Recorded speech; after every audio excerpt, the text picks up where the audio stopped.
cabdifitaax ibraahim amiir 2019 ayuu iskuul lagu barto farqurxinta iyo saxiixyada ka hirgeliyey muqdisho. waxa uu soo saaray kumanaan arday ah oo bartay farqurxinta iyo saxiixyada. waxa uu ka hadlayaa sababta ku kaliftay inuu iskuulkan furay iyo haddii ay arday ka qalin bedesheen. waxaa iga dhaliyay duruufo badan oo jiro oo aan arkay ay ka mid yihiin in dadkii qoraalkii ay ku sii yaraadeen maadaama teknolojiyada inta badan dadka loo batay. waxyaabo badan baa dhaliilo badan baa soo baxay ka mid yihiin qofka haddii maanta teknolojiyadii ama qofka laptop wax ku qoranayay ama teleefankii ama wixii wax ku qoranayay maanta uu ifan waayo in qoraalkiiba xataa uu ka dhumay. reason kale ugu dhaliyay waxa weeyaan qofka fartiisa inay quruxsanaata waxa ugu qiimaha badan weey waa muraayada qofka laga akhriyo. waxyaabaha aan arkay oo aadkii u leexsan ka mid ah dad badan baa yiri macallin qoraalkii aan 4 sano ka hor ama 2 sano ka hor qoray ama shalay baan qorayba inaan maanta dib u akhrin karin u baahan tahay wixii inaan anigu akhriso ama qoraalkaadi waa dadka la wadaagi karin.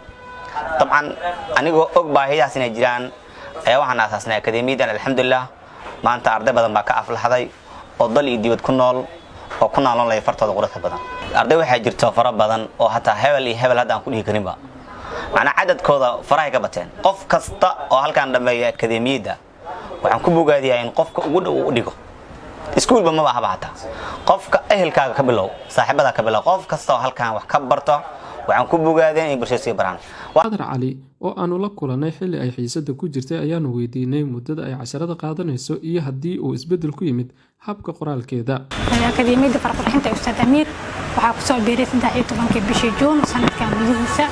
ما شاء الله وحياة فربنا كفائدة أكاديمية درتوا وأستاذ أمير كتالة باروح ما شاء الله فرق بلارنا أو دحية مصر فرق بلارنا أو دحية مركا كوسب بيري إيمان تدان المروي مركو حياة بدنا ويديب يا جرو وعاكم إذا كو مركا كوسب بيري سكولك ماشي لقى بلابة وحي هذي حرف كأ مركا حرف كاس وحوق خاطي وقت فرق بدنا اللي فهم سي حتى مركا وريتنا عرض سكول صوري تاعها وعرض درتان بالله ومهاني marka oo sharciga qoraalka laga hadlayo marka caag wax loo qorayo mislahan.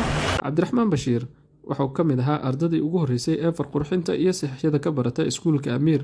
hadda isla iskuulka ayuu baraka yahay.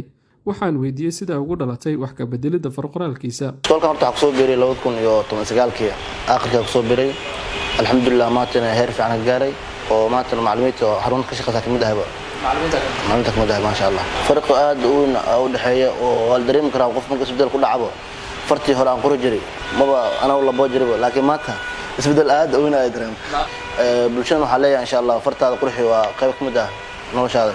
qoraal xumida waa nooc kamid ah jiisnimada sida uu sheegay mid kamid ah ardayda wax ka baratay iskuulka Amiir oo isaga laftiisa baranaya farqurxinta. magacayga waxa la yiraahdaa Axmed Maxamed Mataan magac dheer Axmed Liilaaf. wallahi farqi weyn baa u dhaxeeya. hadda waxaan jeclaan lahaa kaamirada inaan ku qabataan farteeda. markii hore inkastoo buuggii hore aanan haynin laakiin waa farqi weyn baa u dhaxeeya. waan jeclahay oo aad baan u jeclahay dadka oo dhan inay bartaan fartaan waayo waxa la yiraahdaa su'ul khaddi ahadu zamanatayn. qoraal xumadu waa labada jiisnimo mid kamid ah.